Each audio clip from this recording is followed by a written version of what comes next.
l'époque des hypervitesses, des plein de choses à faire et des retards partout. Avancer. Tu dois travailler, travailler et travailler. Ordre et désordre. Je dirais... Sous tension. Connecté. Paradoxal. Je la trouve chamboulée. Prometteuse. Angoissante. Anxiogène. Superficielle. Singulière. Je dirais qu'elle est éreintante. Positif. Complexe. Vous écoutez Craquer l'époque, le podcast des imaginaires politiques. Bonjour à toutes et à tous et bienvenue dans ce nouvel épisode de Craquer l'époque, le podcast des imaginaires politiques. Cette semaine encore, nous sommes en compagnie de la journaliste et autrice Mathilde Bléza. Bonjour Mathilde. Bonjour. La semaine dernière, nous nous étions penchés sur votre ouvrage « Si on arrête, le monde s'arrête », manifeste pour la reconnaissance du travail gratuit, sorti en 2026 aux éditions La Déferlante. Alors un point qui est important dans votre ouvrage, c'est l'idée qu'il faut tenir deux exigences, la lutte contre l'exploitation des travailleurs et travailleuses du travail reproductif, qu'il ou elle soit rémunéré ou non, et la lutte pour une offre de soins adaptée à toutes et à tous. Aujourd'hui, on va se pencher sur les outils concrets que vous proposez dans votre ouvrage pour mettre en place donc une forme de syndicalisme du quotidien. Un des premiers points que vous suggérez, c'est de transposer les outils des mobilisations politiques au sein du foyer pour lutter pour la revalorisation et le rééquilibre des tâches du travail reproductif. Par exemple, on peut faire grève du travail reproductif, comme le suggère l'une des personnes que vous interviewez dans votre ouvrage. Ça signifie par exemple arrêter de laver le linge de son conjoint ou de préparer son repas. Mais vous soulignez qu'il y a une certaine importance à qualifier cela de grève et non pas de bouderie ou de tension dans le couple. Pourquoi, selon vous, l'usage d'un vocabulaire syndical de lutte est important pour qualifier les actions d'opposition au sein du foyer? Est-ce que ça ne peut pas exacerber les tensions en renvoyant à l'autre à la position d'un patron, d'un exploitant, d'un dominant? Je pense que c'est important à plusieurs égards. D'une part, déjà pour visibiliser les espaces domestiques, le foyer ou même les espaces de travail, parce que on peut aussi faire le ménage pour les autres dans nos lieux de travail. Repolitiser ces espaces-là, c'est-à-dire montrer que ce ne sont pas des espaces qui sont hors des luttes, hors des conflits et des rapports de force. Tous les espaces sociaux sont traversés par des dominations, par des conflits. Et montrer qu'en fait, dans le travail domestique, dans la vie domestique, arrêter de faire le linge de son mari parce qu'il fait rien, c'est pas juste bouder, c'est une lutte. Et ben, je trouve que c'est important. Ça permet dans une sorte de discours, de repolitiser ces espaces-là, de montrer qu'ils sont politiques, qu'ils sont faits de lutte. C'est ce que Federici parle, par exemple, de grève sans piquet. Donc déjà, je pense que, d'une part, pour relire tout ce qui se passe dans les foyers de manière politique et sous un angle de lutte, je trouve que c'est intéressant de le dire. Ça sort aussi d'une vision qui serait que dans la posture de on subit ça, mais les gens qui subissent ne font rien. Enfin, parce que j'aime pas du tout cette posture-là. Les personnes luttent au quotidien et c'est pas forcément nous, les féministes, on arrive et on fait la lutte. Les gens ont toujours lutté. Moi, j'ai travaillé précédemment sur l'autodéfense féministe et c'est la même chose, c'est-à-dire de relire nos vécus de violence à travers une perspective d'autodéfense et de voir tout ce qu'on a mis en place pour se défendre. Et là, c'est pareil. J'avais envie de montrer tout ce que les personnes mettent en place au quotidien, les choix qui sont rationnels, qui sont matérialistes, les choix que les personnes font au quotidien pour se défendre. C'est pas du tout irrationnel les choix qui sont faits, même le fait de se mettre en couple finalement avec un homme qui gagne mieux sa vie. Enfin voilà, il y a plein de choix qui sont menés par des conditions, par des réflexions aussi matérialistes. Donc ça, c'était la première chose. Deuxièmement, je trouve aussi que, et à la syndicale, c'était vraiment notre envie et notre position, c'est que de mettre des mots de vocabulaire de lutte, de vocabulaire de mobilisation sociale et syndicale sur ce qu'on fait au quotidien, ça peut donner de la force collective et déjà donner cette idée qu'il y a un mouvement, il y a une lutte en cours et du coup, je pense que ça peut ça peut augmenter notre enthousiasme et notre force. En fait, c'est pas rien non plus de dire là on est en train de faire la grève, on est en train de déserter, on est en train de faire des choix. Ça donne de la motivation et de l'enthousiasme pour continuer. Et aussi, ça permet peut-être de se dire collectivement, on peut reprendre ces outils-là, les travailler ensemble en atelier, par exemple. Je sais que moi, je vais en faire dans pas longtemps là, des ateliers la grève féministe, la grève à la maison. C'est quoi qu'est-ce que t'as fait toi et toi, et on partage. Et qu'est-ce qu'on pourrait construire d'autre comme outil dans notre quotidien? Qu'est-ce qui marche pas? Et par rapport à la dernière partie de votre question sur est-ce que ça crée plus de conflits etc. dans les foyers. Enfin, pour moi, c'est un peu la même question que l'autodéfense féministe que j'ai beaucoup travaillé. C'est est-ce que se défendre, ça produit plus de violence? Ça, c'est des discours qui sont parfois menés, enfin, assez souvent en fait. Ah, mais si tu te défends, tu vas te prendre un coup. Alors que statistiquement et dans les enquêtes, c'est pas ça qui se passe. Montrer qu'on a des ressources, qu'on peut se défendre, qu'on a aussi des contacts à l'extérieur du foyer, parce que j'en parle aussi beaucoup. Bien sûr, il y a la lutte du quotidien, mais il faut promouvoir tout ce qui est de collectiviser nos luttes, montrer qu'on a des ressources, qu'on connaît des trucs, qu'on connaît nos droits. En général, c'est ce qui nous permet de nous défendre contre des violences et de l'exploitation. Donc ça serait comme dire, demander aux ouvrières, aux ouvriers de ne pas lutter pour leurs conditions de travail. Alors effectivement, il y a des coûts aux grèves, il y a des coûts sociaux, il y a des coûts personnels. Et c'est aussi pour ça que je parle de la nécessité de s'organiser collectivement, parce que c'est difficile de tenir toute seule à la maison des conflits. Et aussi, chaque personne, elle sait en fait quel est le coût potentiel. Enfin, effectivement, c'est comme la question des violences conjugales. On sait que c'est difficile de partir parce qu'il y a la menace du féminicide derrière. Donc, à la maison, c'est aussi des choix stratégiques. Moi, quand j'ai interviewé des femmes sur leur grève à la maison, il y en a qui m'ont dit, moi, j'ai pas dit à mon mari que je faisais grève. J'ai juste fait la stratégie du mauvais élève, on appelle ça, pour les hommes qui prétendent ne pas savoir faire tourner un lave-vaisselle. Soit faire des espèces de stratégies comme ça, de pas savoir faire ou de mal faire les choses, soit de laisser traîner, soit de laisser un peu d'arrêter. Enfin, il y en a une qui dit, moi, j'ai pas arrêté de m'occuper de mes enfants et du foyer, mais j'ai arrêté de m'occuper de lui sexuellement, émotionnellement, ou je lui ai pas vraiment fait un repas, ou alors voilà. Enfin, il y a plein de manières, en fait. Je pense que les personnes, elles sont capables de savoir là où c'est dangereux pour elles ou pas. Et il y a aussi, souvent, si on est victime de violence, on va faire plus de travail reproductif et domestique justement par peur des conséquences. Donc c'est tout à fait vrai qu'on est amené à faire mieux le travail, mieux le ménage, dans l'espoir en tout cas de lutter contre les violences qu'on subit. Donc c'est ambigu tout ça, mais en tout cas je pense que c'est important de montrer que c'est des espaces politiques et des espaces de lutte. D'ailleurs, pour rebondir sur ce que vous avez dit, vous dites bien que l'autodéfense individuelle, elle est importante, elle est nécessaire, mais elle rencontre des limites. Et dans ce cas-là, vous insistez sur l'importance d'être soutenu par d'autres personnes. Vous rapportez par exemple le cas d'amis qui ont rédigé un arrêt de travail pour l'une de leurs copines qui sortait d'un cancer et qui n'avait pas arrêté les tâches domestiques. Vous citez également des stratégies de mutualisation de la prise en charge des enfants avec d'autres parents. Alors vous ne mentionnez pas explicitement la question de l'amitié, mais on a l'impression qu'elle est là, en sous-fond dans votre ouvrage. Il y a beaucoup de travaux aujourd'hui qui mettent en avant l'importance de l'amitié dans les luttes politiques. Est-ce que c'est une dimension importante pour vous ? Oui, tout à fait. J'en parlais de ces travaux-là et de cette question-là dans les versions intermédiaires du livre. Les livres sont faits de plein de versions beaucoup plus longues avant le produit final, on peut dire. En fait, la question de l'amitié, c'est exactement comme la question... je l'ai traitée un peu de la même façon que la question de la famille. C'est-à-dire qu'en tant que syndicale, etc., on avait aussi à cœur, moi j'avais à cœur, de pas poser des injonctions ou des modèles qui seraient meilleurs que d'autres. Moi, en tant qu'autrice, même si, bien sûr, il y a toutes ces stratégies des personnes qui vont dire déserter la norme hétéro, la famille, ça m'a permis, etc., etc. Mais ce que je voulais dire, c'est qu'il n'y a pas que dans les familles pas que dans la famille nucléaire qu'on est amené à faire beaucoup de travail gratuit. Ça arrive dans les assos, ça arrive aussi dans les fratries.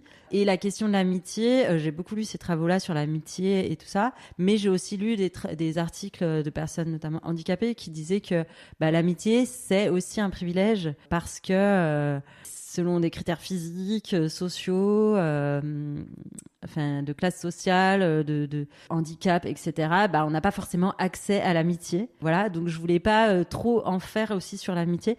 Mais par contre, il y a plein de témoignages d'amitié, de personnes qui racontent comment elles se sont trouvées un groupe de copines et qu'en fait, elles se sont entraidées comme ça, elles se sont soutenues dans les séparations, elles ont réussi à sortir de l'hétérosexualité grâce à l'amitié, ou elles vont en vacances ensemble, etc. Mais voilà, je voulais aussi montrer qu'il faut... le fait d'avoir des ressources sociales autour de soi, c'est aussi un capital.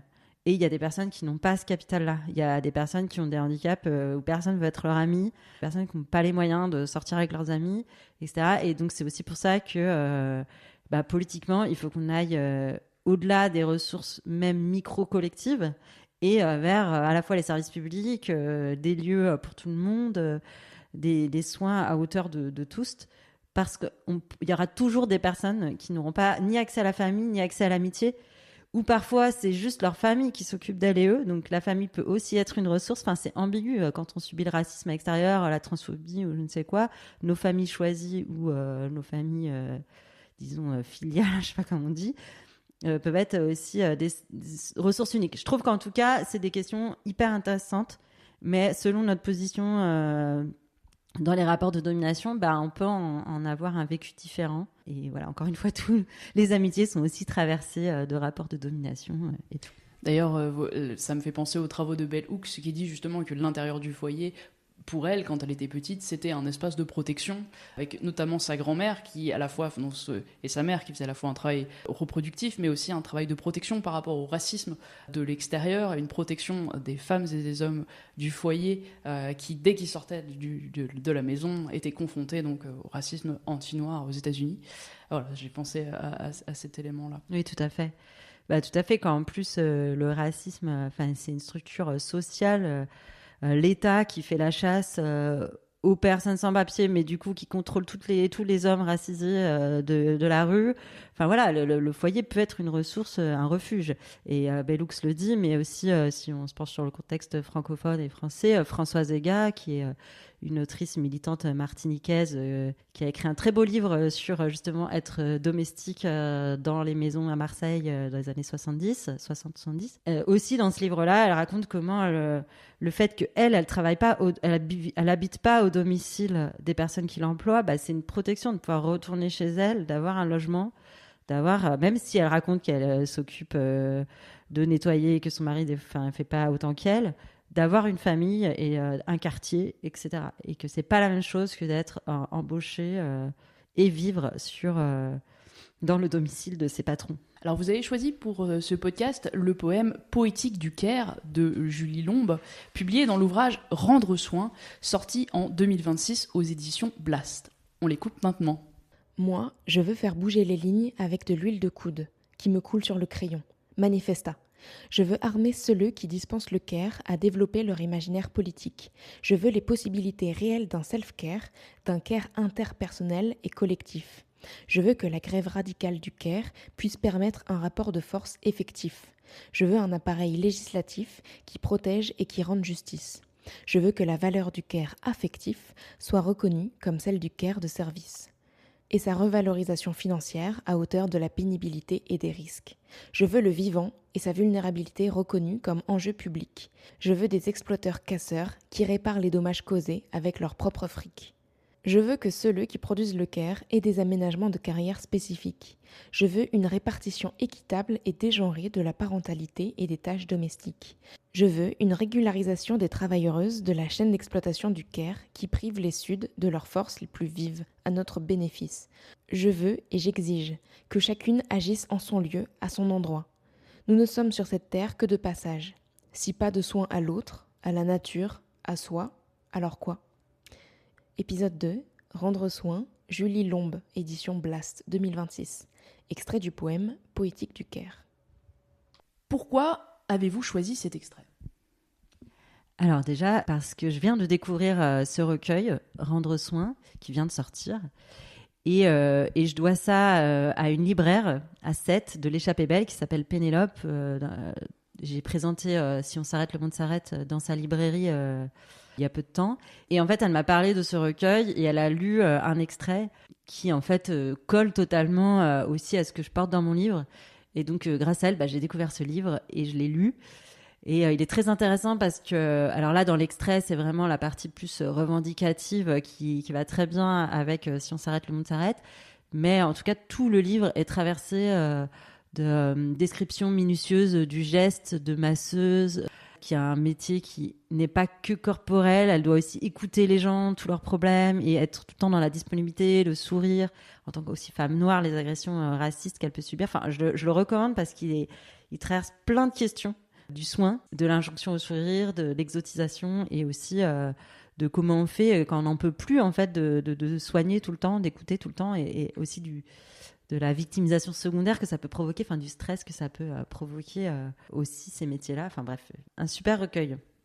Alors, vous expliquez l'importance de proposer des manifestations les plus inclusives possibles pour s'assurer que toutes et tous puissent y participer. Vous citez par exemple la mise en place d'une zone d'occupation féministe mise en place à Marseille le 8 mars 2023, dans laquelle il y avait un espace réservé aux enfants avec des livres, des jeux, et qui permettait ainsi aux mères de s'impliquer sans avoir à penser à la garde des enfants. Ces dispositifs inclusifs peuvent également impliquer de fabriquer des rampes pour les personnes handicapées, de mettre en place des dispositifs sonores et visuels adaptés, etc.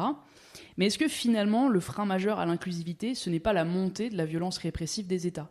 Je pense par exemple au cortège qui devait être moins exposé, qui avait été mis en place lors de la manifestation contre les méga-bassines à Sainte-Soline, dans lequel il y avait des personnes âgées et des enfants, et qui ont néanmoins été visés par la police. Qu'est-ce que vous en pensez ?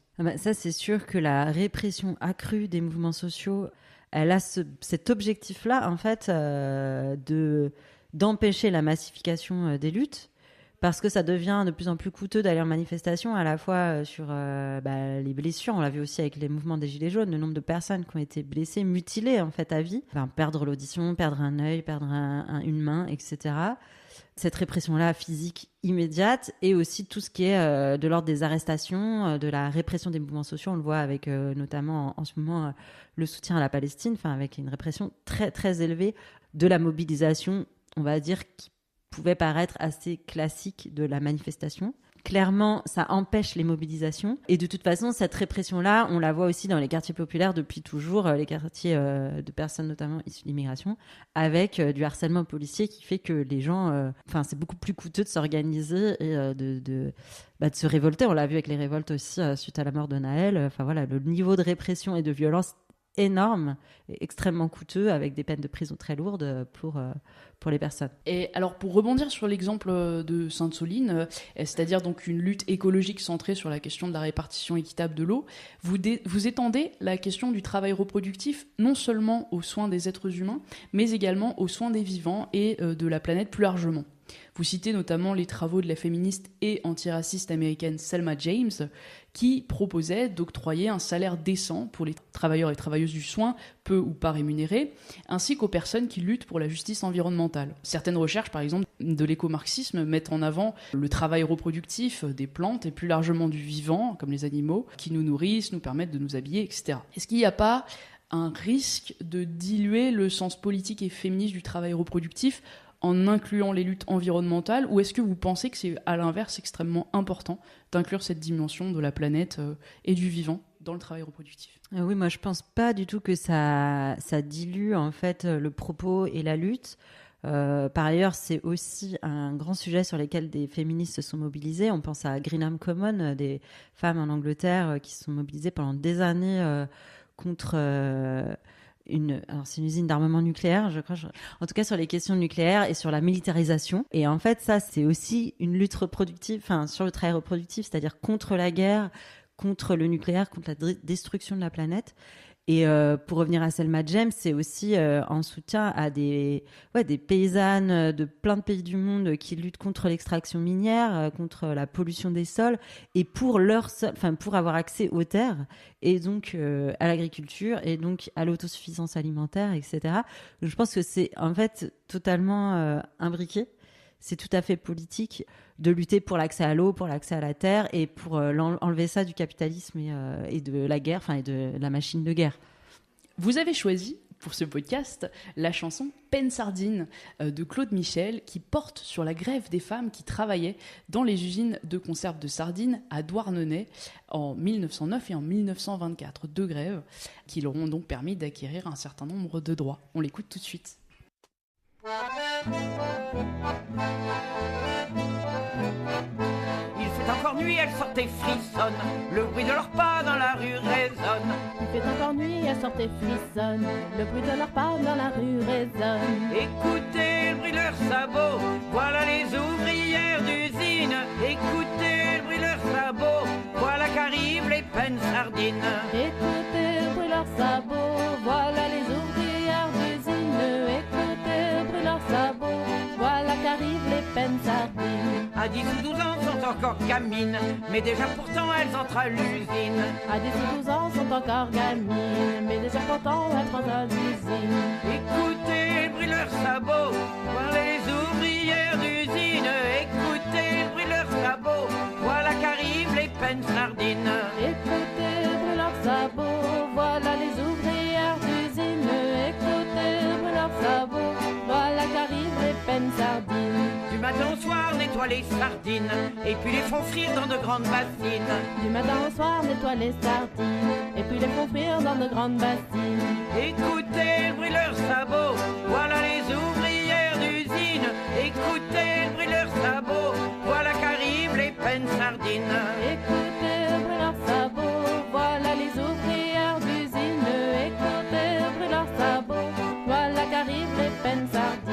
Tant qu'il y a du poisson, il faut bien s'y faire. Il faut travailler, il n'y a pas d'horaire. Tant qu'il y a du poisson, il faut bien s'y faire. Il faut travailler, il n'y a pas d'horaire. Écoutez le bruit de leurs sabots, voilà les ouvrières d'usine. Écoutez le bruit de leurs sabots, voilà qu'arrivent les peines sardines. Écoutez le bruit de leurs sabots, voilà les ouvrières d'usine. Écoutez le bruit de leurs sabots, voilà qu'arrivent les peines sardines. À bout de fatigue pour pas s'endormir, elles chantent en cœur, il faut bien tenir. À bout de fatigue, il faut pas dormir. Elles sont tout en cœur, il faut bien tenir. Écoutez le bruit de leurs sabots, voilà les ouvrières d'usine. Écoutez le bruit de leurs sabots, voilà qu'arrivent les peines sardines. Écoutez le bruit de leurs sabots, voilà les ouvrières d'usine. Écoutez le bruit de leurs sabots, voilà qu'arrivent les peines sardines. Malgré leur travail, n'ont guère de salaire, et bien trop souvent vivent dans la misère. Malgré leur travail, n'ont guère de salaire, et bien trop souvent vivent dans la misère. Écoutez le bruit de leurs sabots, voilà les ouvrières d'usine. Écoutez le bruit de leurs sabots, voilà qu'arrivent les peines sardines. Écoutez le bruit de leurs sabots, voilà les ouvrières d'usine. Écoutez le bruit de leurs sabots, voilà qu'arrivent les peines sardines. Un jour tout ensemble, ces fameux se lèvent, à plusieurs milliers se mettent en grève. Un jour tout ensemble, ces fameux se lèvent, à plusieurs milliers se mettent en grève. Écoutez le bruit de leurs sabots, écoutez gronder leur colère. Écoutez le bruit de leurs sabots, c'est la grève des sardinières. Écoutez le bruit de leurs sabots, écoutez gronder leur colère. Écoutez le bruit de leurs sabots, c'est la grève des sardinières. Dans la ville rouge, on est solidaire, et de leur victoire, les fameux sont fiers. Dans la ville rouge, on est solidaire, et de leur victoire, les fameux sont fiers. Écoutez le bruit de leurs sabots, écoutez gronder leur colère. Écoutez le bruit de leurs sabots, c'est la grève des sardinières. Écoutez le bruit de leurs sabots, écoutez gronder leur colère. Écoutez le bruit de leurs sabots, c'est la grève des sardinières. À Douarnenez, depuis ce temps, rien ne sera plus jamais comme avant. À Douarnenez, depuis ce temps, rien ne sera plus jamais comme avant. Écoutez le bruit de leurs sabots, écoutez gronder leur colère. Écoutez le bruit de leurs sabots, c'est la victoire des sardinières. Écoutez le bruit de leurs sabots, écoutez gronder leur colère. Écoutez le bruit de leurs sabots, c'est la victoire des sardinières. Alors pourquoi est-ce que vous avez choisi cette chanson des peines sardines ? J'ai choisi cette chanson parce que, à la fois, c'est une très vieille chanson qui parle d'une grève de femmes victorieuse en France. Enfin, donc c'est magnifique en fait de voir. Enfin, je trouve qu'en plus les textes expliquent la grève et les conditions de travail. Et je l'ai choisie parce qu'elle a vraiment été reprise ces dernières années de manière assez large dans beaucoup de cortèges féministes, dans beaucoup de chorales féministes.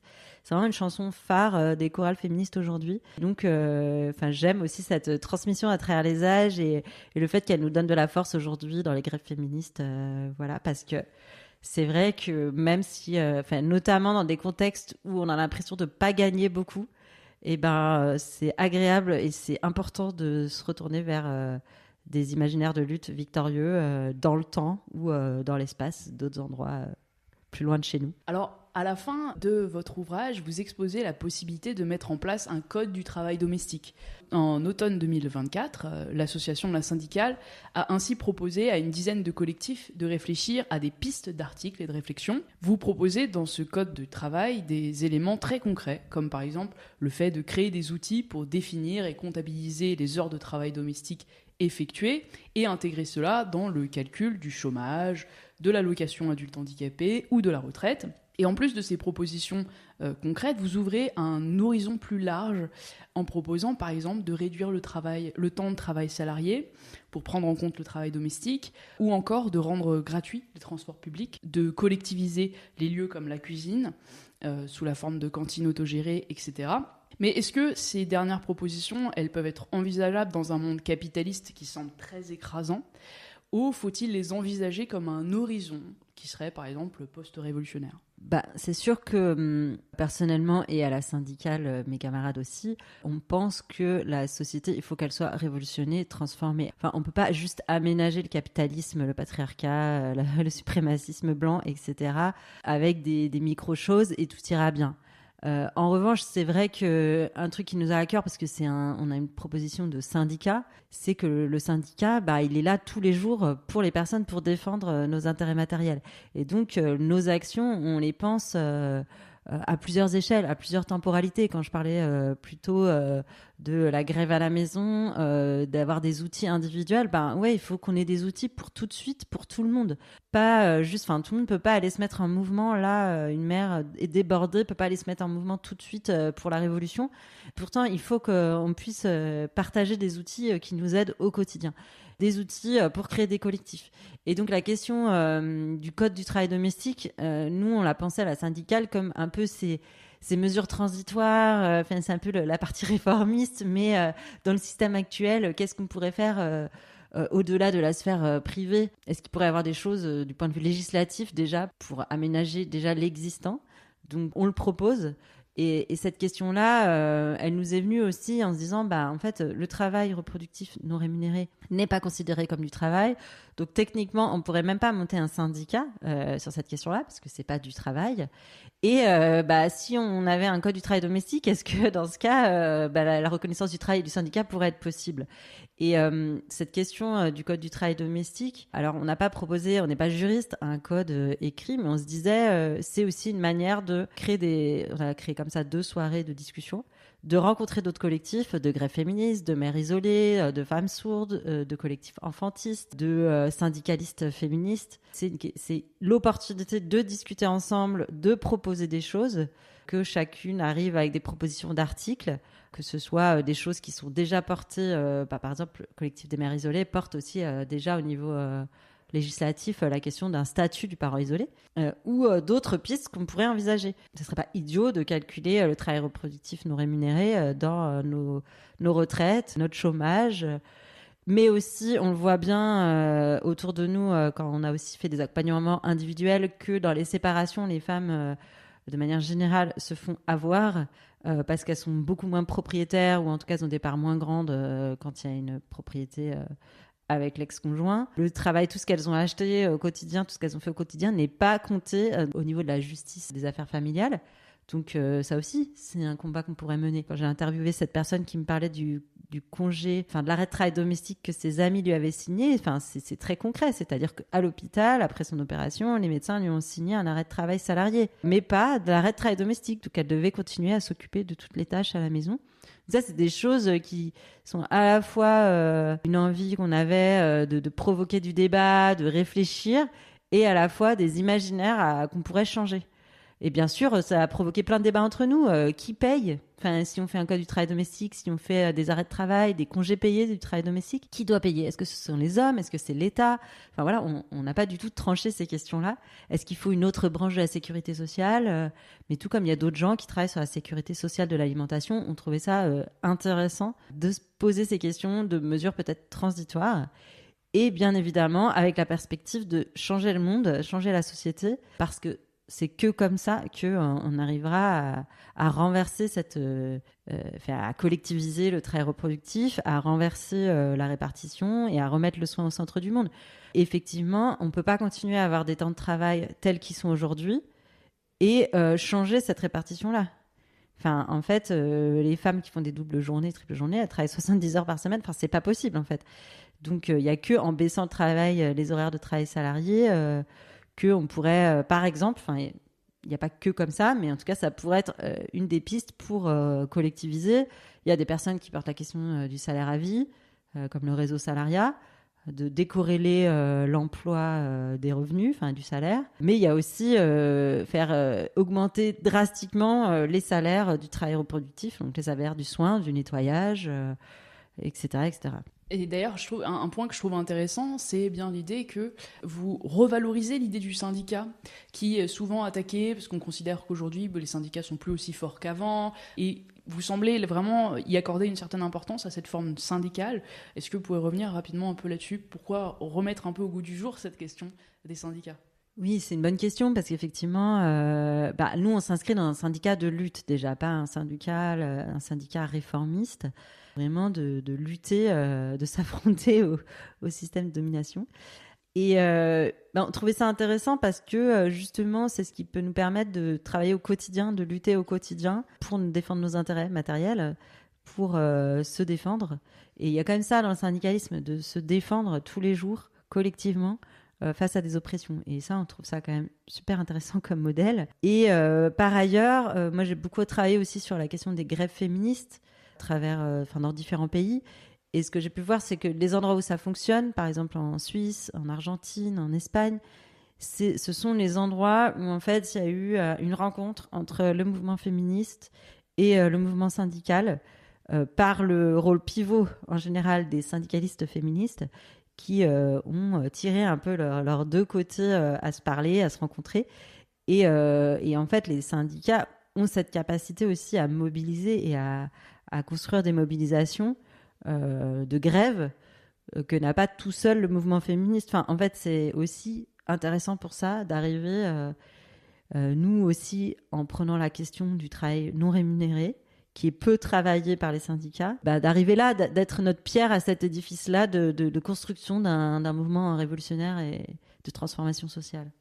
D'ailleurs, avant-dernière question, vous mentionnez l'organisation d'une grève en Suisse, il me semble, en 2027, une grève féministe qui va s'organiser sur la question du care, c'est bien ça ? Est-ce que c'est un mouvement qui pourrait être suivi en France ou est-ce que c'est vraiment proprement suisse ?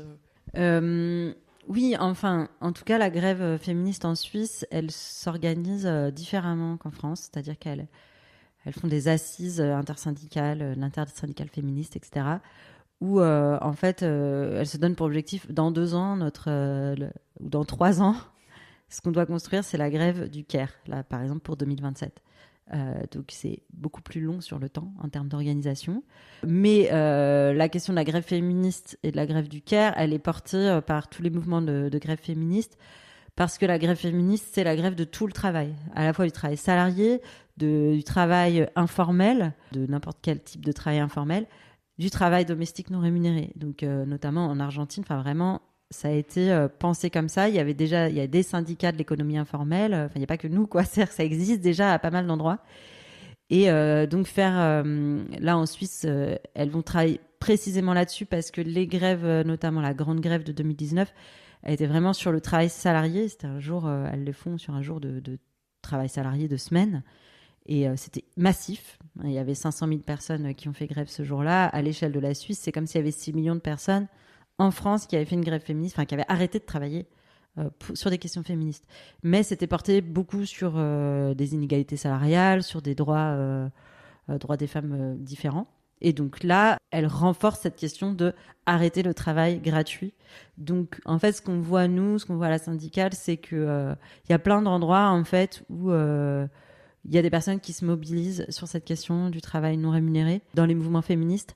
Après, toute une période aussi de mobilisation sur la question des violences qui a pris beaucoup de temps et qui a été très importante.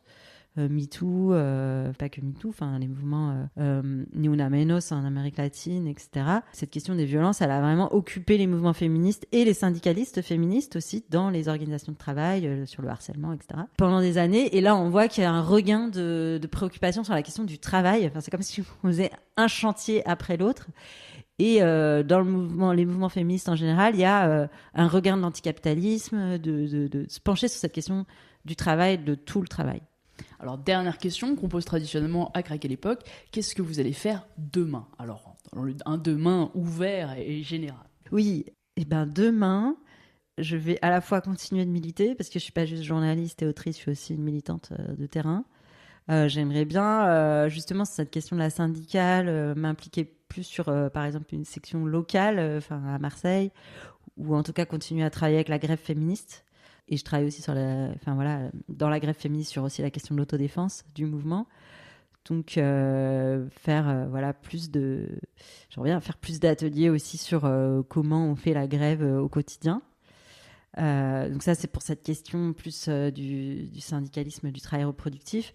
Et après, en tant que journaliste politisée, on va dire, j'ai d'autres projets d'enquête. J'ai envie de travailler sur d'autres sujets. De toute façon, je travaille toujours aussi sur les questions de handicap, d'éducation, d'enfants. Donc je vais continuer là-dedans. J'ai pas un projet là, un livre qui est prêt à sortir. Non, pas du tout. Mais j'ai plein d'idées. Sur ces questions-là, de handicap, de genre et tout. Il ne me reste plus qu'à vous remercier, Mathilde Bléza, et à vous dire à bientôt pour un prochain épisode de Craquer l'époque. Merci beaucoup. Merci beaucoup. Au revoir. Craquer l'époque est un podcast produit par Radio Radio en partenariat avec Collatéral, la Gaieté Lyrique, les Chants Libres et le service culturel de Rennes 2. Cet épisode a été réalisé par Alice Latouche. Rendez-vous la semaine prochaine avec un nouvel invité pour questionner l'époque dans laquelle nous nous trouvons.